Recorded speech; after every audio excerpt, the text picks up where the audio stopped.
ka zo lain ka tuai du la ka par moi te ifam chan bia thu min lo lam chu nu ho e si lu phangin fam chan ka lai lo kham ro te apoi lo e ka dam so lo chon ban vuan man se ila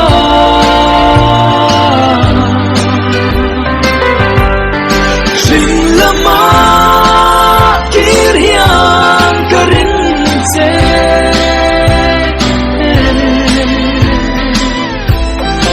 o kasan kun mong mai ni sila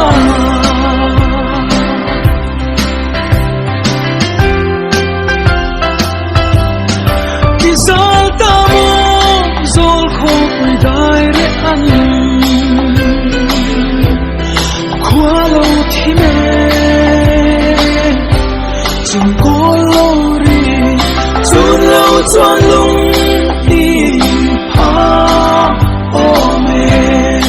o te han chang se la boi te ya lei kha hong in sa ka muan che apoi lo e ka dam so lo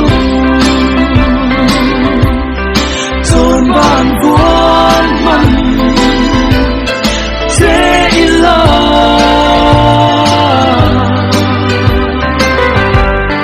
sing lama kirhian karin se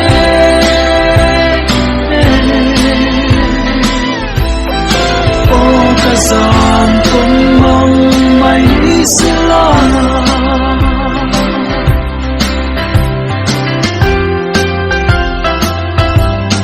nai khung kan zal na po adang silong nem ten se kan zong chin ka sen lai nao yang ka tra ding in muang ten zan nu ichi trina lai khung do ren asa